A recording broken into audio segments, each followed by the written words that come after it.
두려워하지 않아도 돼. 2018년 9월 11일 바르베리에는 비가 내렸습니다. 저는 전쟁터로 향하는 군인처럼 비장한 각오로 신경과 병동에 들어섰습니다. 침착하게 진료실 문을 여는데 저를 둘러싼 세상이 뒤집힐 수도 있다는 생각에 두려움이 확 밀려들었습니다. 몸의 이상을 감지한 뒤 곧장 병원에 갔고 여름 내 몇 가지 불쾌한 검사를 받았습니다. 의료진은 제 혀를 바늘로 찌르기도 하고 몸의 여러 부위에 전기 충격을 주기도 했죠.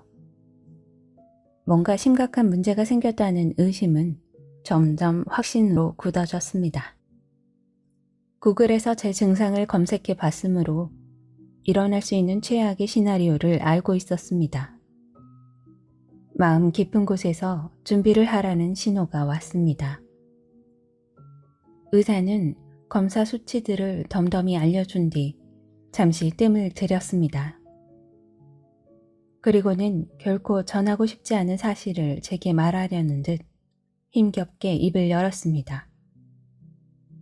비온 모든 징후가 ALS를 가리키네요. ALS, 근위축성 측색 경화증, 일명 루게릭병으로 알려졌죠. 최악의 시나리오였습니다. 타블로이드판 신문에선 이를 두고 악마의 질병이라고 떠들기도 합니다. 근육이 약해져서 결국 숨쉴 기운마저 없어지는 질병입니다. 현대의학으로는 ALS를 치료할 방법이 없어서 흔히 불치병으로 여겨집니다. 이 병을 진단받으면 3년에서 5년 정도 살 수 있다는 글을 위키피디아에서 읽었다고 말하자 의사가 대답했습니다. 당신의 경우엔 1년에서 5년 사이로 봅니다. 이 글을 쓰는 현재 1년하고도 9개월이 흘렀습니다.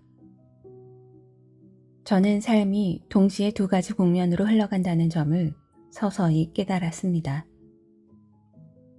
개인적 차원에서 검사 결과는 저를 거칠게 강타했습니다. 절망과 충격에 오장육부가 갈갈이 찢기는 것 같았죠. 목 놓아 울고 싶었습니다. 그와 동시에 제 안의 다른 부분은 너무나 담담하게 새로운 현실을 조심스럽게 열린 눈으로 마주했습니다. 저항하지도 않았습니다. 이상하긴 했지만 딱히 낯설진 않았습니다. 제 안에 의지할 무언가가 여전히 남아있었던 것입니다. 늘 깨어있으면서 현실에 절대로 맞서지 않는 부분, 바로 알아차림이었습니다. 의사는 자기 본분에 충실했고 감정적으로도 현명했습니다. 벼락이라도 맞은 듯 정신없는 저를 배려해서 아주 친절하고 사력 있게 설명해 주었죠. 저는 어떻게든 마음을 다잡고서 중요한 정보를 놓치지 않도록 의사의 말을 휴대폰에 녹음했습니다. 앞으로 벌어질 일에 관한 의사의 설명을 듣고 나서 저는 진료실을 나왔습니다. 뒤에서 문이 닫히자마자 정신이 아득해졌습니다. 후들거리는 다리로 간신히 버티면서 친구인 나비드에게 전화를 걸었습니다. 어떤 결과가 나오든 사랑하는 엘리사베트에게는 전화로 알리지 않기로 미리 합의해둔 터였죠. 집에 돌아가 얼굴을 보면서 얘기할 생각이었습니다.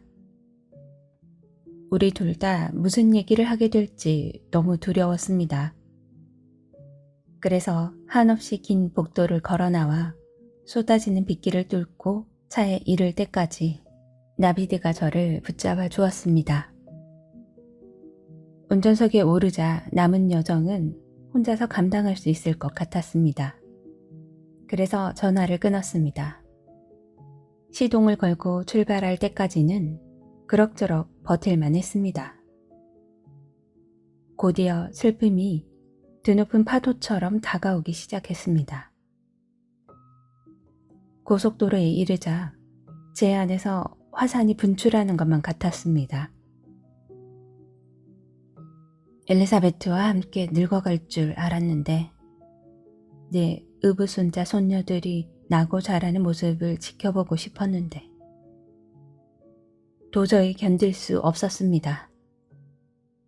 그래서 또 다른 친구 라스에게 전화를 걸었습니다. 라스는 누구보다 선하고 아름다운 영혼의 소유자로 제 인생의 등불 같은 존재지요. 폭풍우가 몰아치는 캄캄한 바다에서 가장 날카롭고 위험한 암초지대를 지날 때조차 라스에게 의지하면 빛을 찾을 수 있었습니다. 그리고 그 빛은 늘 가장 설득력 있는 방식으로 한결같은 신호를 보냅니다. 모든 것이 원래 되어야 하는 대로 된다. 항상. 우주는 실수를 저지르지 않는다라고요. 라스는 제가 집에 도달하기 7, 8분 전까지 침착하게 제 마음을 단단히 붙들어 주었습니다. 실컷 울고 난 뒤처럼 속이 후련했습니다. 폭풍우가 지나가자 몸이 다시 잔잔해졌습니다. 마음도 아주 편안해졌죠. 아무것도 생각하지 않고 차분한 상태에서 온전히 제 마음을 받아들였습니다. 고속도로에서 막 벗어나려는 순간 제 안에서 뭔가가 움찔거렸습니다. 전에도 몇 번 그랬던 것처럼 현명하고 직관적인 목소리가 또다시 제게 말을 걸었습니다. 제가 지금 말하려는 것처럼 장황하진 않았습니다. 실제로 언어의 형태를 띄었던 것도 아니었어요. 순간적인 환영이나 관념에 더 가까웠지만 그 메시지가 마음에 분명히 다가왔습니다. 지금까지 내가 진실하게 살 수 있도록 격려해줘서 고마워.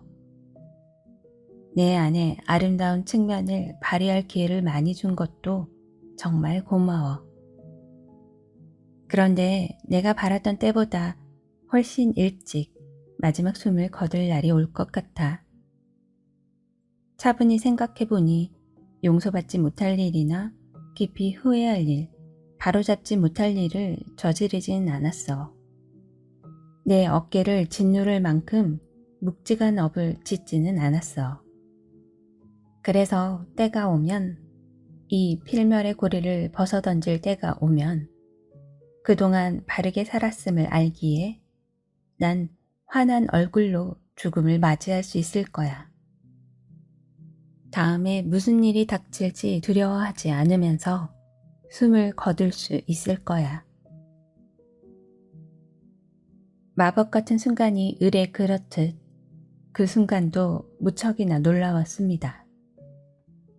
강렬하고 멋졌으며 즐겁기까지 했습니다. 더군다나 그 느낌은 막연한 추측이 아니라 단정적인 고백이었습니다. 저는 늘 바르고 진실하게 사는 것이, 양심에 부끄럽지 않게 살아가는 것이 중요하다고 믿어왔습니다. 누군가가 그런 노력을 알아주고 인정해주는 것만 같았습니다. 넌 지금까지 잘 준비해왔어. 아무런 후회나 미련 없이 죽음을 맞이할 수 있을 거야. 걱정할 필요 없어.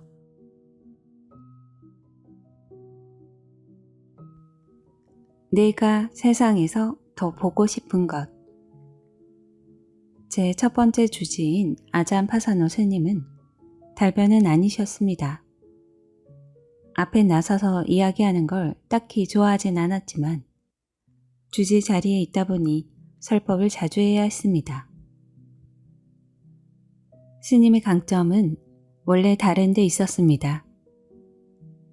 스님이 자신을 찾아온 사람들에게 시간을 내주고 인내심을 발휘하는 모습을 보면 고개를 절로 숙이게 되었죠.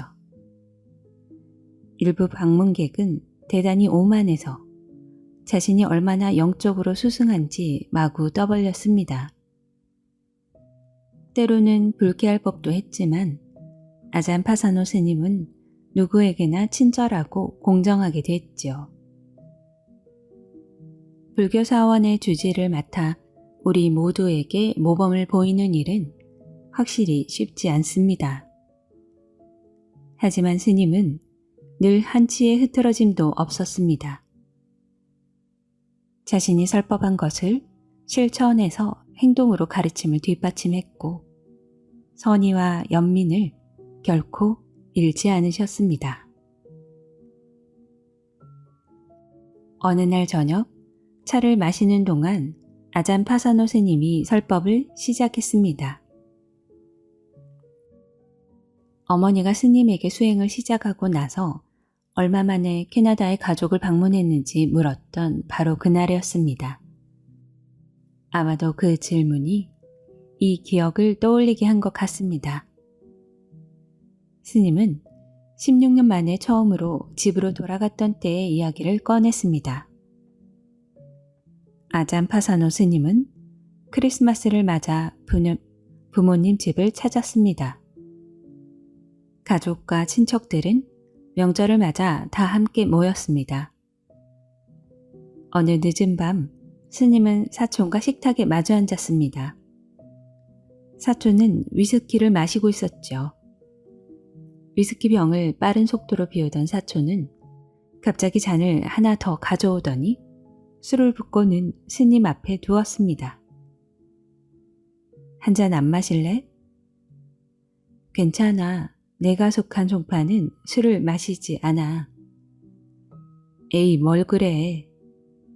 사촌은 포기하지 않았습니다. 누가 알겠어.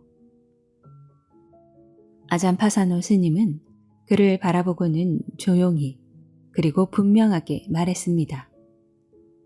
내가 알겠지. 그 이야기를 들었을 때 목 뒤에 모든 털이 가닥가닥 서는 것 같았습니다. 메시지의 힘은 때때로 내용보다도 누구에게서 나왔느냐에 달려 있습니다. 함께 있을 때면 나 역시 마음이 고다지는 신뢰하고 존경하는 사람에게서 나온 이야기의 힘은 특히 막강합니다. 이런 사람들은 이야기의 출처를 향한 신뢰 덕분에 단순한 이야기로도 마음 한가운데를 꿰뚫을 수 있지요.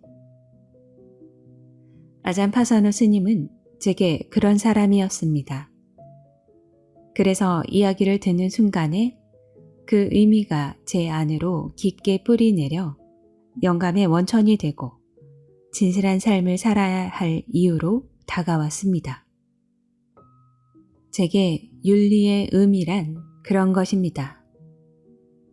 저 자신의 행동과 말에 책임을 지고 싶은 것도 그런 이유입니다.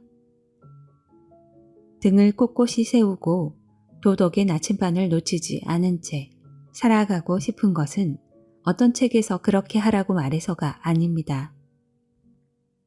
먼지가 내려앉은 어느 낡은 종교의 지침이 그러해서도 아닙니다. 혹은 다른 이들에게 올곧게 보이고 싶어서도 아니지요. 구름 위에 있는 어떤 은발노인이 제가 하는 모든 행동과 말을 지켜보며 평가하고 있어서도 아닙니다. 제가 기억하기 때문입니다. 사람들이 떠올리기만 해도 수치심을 느끼는 일들, 다른 사람들이 행여나 알까 두려운 일들은 모두 자신이 틀렸다는 것을 알면서도 저지른 짓입니다. 진정 무거운 짐이지요. 그 짐을 끌고 다니는 일상은 지난하고 괴롭습니다. 그 대신 이 삶의 여정에서 어두운 과거가 너무 많지 않다면 품위를 저버렸던 고통스러운 기억이 너무 많지 않다면 어떨지 한번 상상해 봅시다. 그것이 자기 이득을 위해 다른 사람을 속이지 않는 것의 가치입니다. 자기 목적을 이루고자 다른 사람을 해하지 않고 자기 마음과 몸이 당장 편하겠다고 진실을 회피하고 굽히고 왜곡하지 않는 것의 가치입니다. 그런 행동들은 평범하고 인간적인 것이지요. 저지르기 무척 쉬운 잘못들입니다. 그러나 우리가 진정 우리의 말과 행동에 책임을 지기 시작한다면 아름다운 일이 일어납니다. 내 어깨 위에 얹힌 무게가 줄어들게 되지요.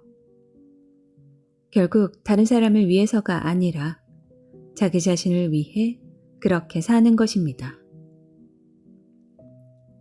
태국에는 멋진 속담이 하나 전해 내려옵니다. 부처의 등을 도금한다 라는 말이지요. 태국의 신도들이 정기적으로 절을 찾아 삼선한 다음 금종이와 촛불, 향을 보시하는 전통으로부터 유래한 것입니다. 태국의 불상들은 대개 이 금종이들로 금박을 입히거든요. 이 속담은 자기의 선행을 다른 이들이 알아주지 않아도 상관없다는 뜻입니다. 아무도 보지 못할 불상의 등에 금박을 입힌다는 생각에는 그야말로 멋진 구석이 있습니다. 이때 다른 누군가가 아는지 모르는지는 중요하지 않습니다. 자기 자신만은 알 테니까요. 우리는 늘 자기 자신과 함께 살아갈 수밖에 없습니다. 그래서 우리의 행동과 기억은 우리가 앉아있는 목욕물과도 같습니다. 그 깨끗함은 자신에게 달려 있습니다. 무엇이 윤리적으로 혹은 도덕적으로 더 옳은지 끝없이 논쟁할 수 있습니다. 철학자들은 이런 문제를 수천 년 동안 숙고했죠. 하지만 그 모든 생각의 알맹이는 생각보다 단순할지도 모릅니다. 즉, 우리에게는 양심이 있으며 우리가 했던 말과 행동을 기억한다는 것입니다. 두 가지가 일치하지 않으면 우리 마음 한구석에 짐이 생깁니다. 우리 마음속에 어떤 짐을 남길 것인지 또한 결국 자신의 선택에 달린 셈입니다. 그렇다면 우리가 경계하고 책임져야 할 생각은 무엇일까요? 충동 그 자체를 책임져야 하는 것은 아닙니다. 그 점은 확실하죠. 아무리 아닌 척해도 우리는 누구나 이따금 말도 안 되는 충동을 느낍니다. 아잔 파사노 스님이 들려주신 이야기가 하나 있습니다. 1970년대 미국 대통령 선거 기간에 있었던 일로 마치 충동이란 어떤 것인지를 그대로 보여주는 듯한 일화였습니다. 지미 카터 후보는 당시 가장 유력한 대통령 후보였습니다. 인터뷰에서 기자가 카터에게 이런 질문을 던진 겁니다. 혹시 불륜을 저지른 적이 있습니까? 지미 카터는 이렇게 대답했습니다. 내 몸으로는 저지르지 않았지만 상상 속에서는 수차례 저질렀죠. 그 말 한마디로 카터에 대한 신뢰도와 지지도가 순식간에 곤두박질 쳤습니다. 하지만 우리 스승님께서도 말했듯이 그 인터뷰가 좀 더 계몽된 사회에서 이루어졌더라면 지미 카터의 지지도는 오히려 높아졌을 겁니다. 어떻게 이보다 더 인간적일 수 있을까요? 우리 모두 카터의 말에 공감할 수 있을 겁니다. 충동은 인간의 원초적인 본성에 새겨져 있습니다. 그 자체로서는 책임을 묻거나 비난할 수 없습니다. 그렇다 하더라도 충동을 잘 조절할 만큼 마음을 연마한 사람 또는 어떤 충동을 따르고 어떤 충동을 내려놓을지 선별할 수 있는 사람을 보면 무척 흐뭇합니다. 부처님은 그런 이들의 아름다움에 대해 이렇게 말씀하셨습니다. 자기 행동과 말에 책임지는 사람, 진실을 고수하고 규칙을 존중하는 사람, 다른 사람을 일부러 해치지 않는 사람. 그런 사람은 열대의 밤하늘에 뜬 보름달처럼 구름 뒤에서 서서히 나타나 온 세상을 환히 비춰준다. 어렸을 때 작은 거인이라는 서부 영화를 보았습니다. 미국 원주민과 백인의 갈등이 첨예하게 대립하던 시절의 이야기입니다. 영화에는 올드 로지 스킨스라는 족장이 등장합니다. 풍파맞는 인생을 살았던 족장은 어느 날 아침 뾰족하게 솟은 원뿔형 천막에서 나오며 이렇게 말했죠. 오늘은 참 죽기 좋은 날이로군. 제게 죽음이 찾아오는 방식도 그랬으면 좋겠습니다. 친구처럼. 어서 오게 죽음이여. 죽음이 다가와 제 귀에 이렇게 속삭여주면 좋겠습니다. 언젠가는 다 끝난다네. 그러니 어떠한 그림자도 남기지 않고 떠나도록 하게. 삶은 어느 날 갑자기 끝날 겁니다. 그 삶을 어떻게 선택하고 살아왔는지가 더욱 중요해지는 순간입니다. 윤회나 업보를 믿든 말든 상관없습니다. 어느 쪽이든 우리가 지고 살아온 마음의 짐이 우리가 무엇을 했고 무엇을 하고 있고 무엇이 기다리는지를 돌이키는데 아마도 큰 영향을 미칠 겁니다. 모든 오래된 종교와 영적인 전통이 우리가 언젠가는 죽을 운명임을 기억하라고 강조하는 것은 우연이 아닙니다. 삶 속에서 결정을 내리고 어떻게 살아가야 할지 고민할 때도 언젠가는 이 모든 것이 끝난다는 것을 늘 명심하시기 바랍니다. 우리는 내면의 아름다움을 보여주며 살아가기를 선택할 수 있습니다. 오늘은 어제보다 조금 더, 그리고 내일은 그보다 더 많이. 인생은 짧습니다. 우리가 그 점을 진정으로 이해할 때, 우리가 그 사실을 마음으로 깨달을 때, 상대를 내 뜻대로 휘두르려고 하지 않을 때, 지금 누리는 것들을 당연히 여기지 않을 때, 우리의 삶은 지금과 달라질 것입니다. 제 아무리 애써도 우리는 모든 일이 원하는 대로 이루어지게 할 수 없습니다. 하지만 적어도 선의로 행동하기를 선택할 수 있습니다. 조금 더 공정하고 친절하게 행동하고 말하려고 노력할 수도 있습니다. 그건 하찮은 일이 아닙니다. 지극히 소중한 일이며 누구나 할 수 있는 일입니다. 내면의 아름다움을 기르는 데 필요한 건 오로지 자기 자신의 변화입니다. 10살 정도만 돼도 내면의 아름다움이 구체적으로 어떤 것들인지 설명할 수 있을 테지요. 인내심, 관대함, 정직함, 당당함, 용서하는 능력, 상대의 처지에서 생각하는 능력, 공감, 경청, 연민, 이해심, 사려 깊음. 무엇이 아름다운 것인지는 누구나 쉽게 알 수 있습니다. 하지만 오늘날의 문화는 딱히 이런 자질을 밖으로 드러내도록 장려하지 않는 것 같습니다. 바로 그렇기에 저는 이런 내면의 힘에 더욱 주목했으면 합니다. 우리에게 허락된 그리 길지 않은 시간 동안 우리 안에 있는 가장 아름답고 강한 힘을 겉으로 드러내면서 살아가자고 말하고 싶습니다. 지금 이 세상에 그보다 더 필요한 것은 없습니다. 그렇다면 우리가 당장 인류 전체를 뜯어 고치고 전 지구적 문제를 해결하고자 나서야 할까요? 우리가 모두 그레타 툰베리나 간디가 되어야 할까요? 그야 물론 아닙니다. 그와 같은 역할을 맡을 수 있는 사람은 지극히 소수로 커다란 의지에서 동력을 얻는 사람들입니다. 훌륭하기 이를 데 없지만 누구나 다 그러지는 않아도 됩니다. 자신이 당면한 현실에서 행동하기로 선택하는 것도 똑같이 중요합니다. 일상의 언행을 유념하면서 자잘한 변화의 기적을 일으키는 것 또한 세상을 바꾸는 일입니다. 나에게 가장 편하고 쉬운 행동이 범주에서 벗어나 조금 더 인내하고 용서하고 관대하고 정직하며 도움을 베풀 때 그 작은 순간들의 선택들이 모여 인생이 되고 세상을 이룹니다.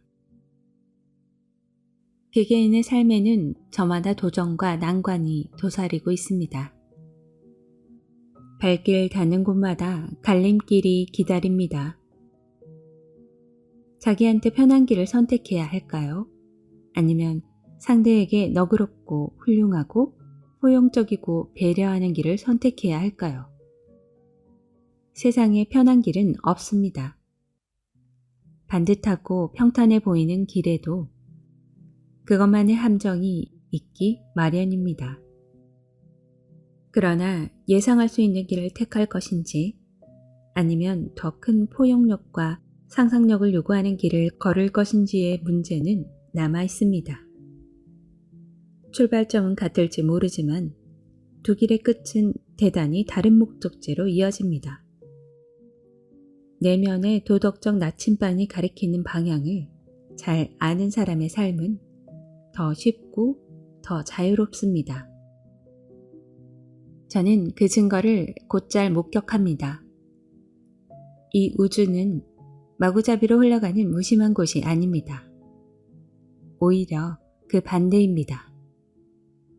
존재는 공명합니다. 우주는 우리가 하는 말과 행동 이면에 있는 의도에 반응합니다.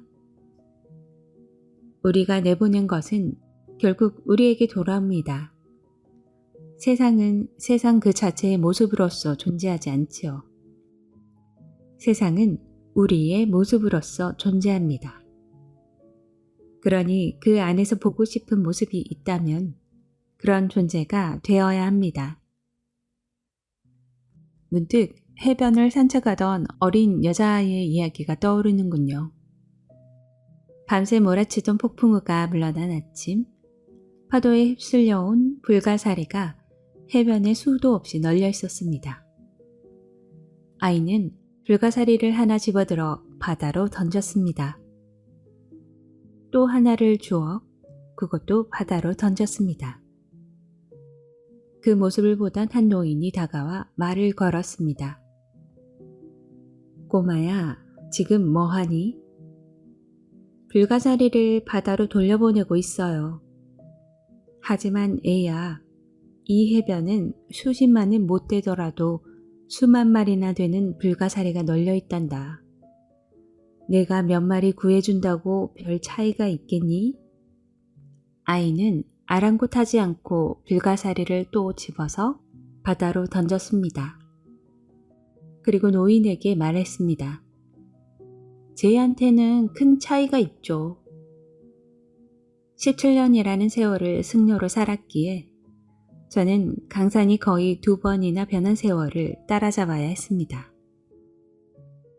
읽어야 할 책도 봐야 할 영화와 텔레비전 프로그램도 잔뜩 쌓여 있었습니다.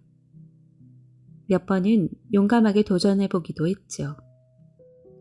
비교적 최근 작품 중 특별히 제 마음에 들었던 텔레비전 프로그램은 스캄입니다. 노르웨이 작품인데 10대 청소년의 관점에서 젊음을 썩 훌륭하게 묘사한 작품이지요. 어른들은 어쩌다 배경에 잠시 등장할 뿐 존재감이 전혀 없습니다. 이 드라마에서 가장 빛나는 등장인물은 바로 누라입니다.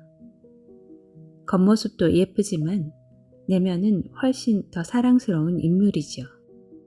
저는 누라에게 완전히 반했습니다. 누라는 누구라도 친구로 삼고 싶어 할 만한 인물입니다. 우리 중 일부는 실제로 그런 행운을 누리고 있을 겁니다.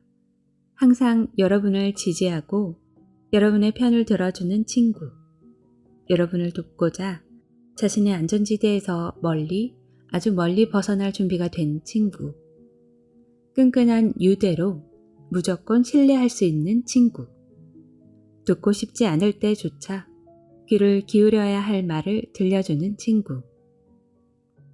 누라가 머리를 말리는 장면에서 거울에 붙은 포스트잇 메모지가 하나 보입니다.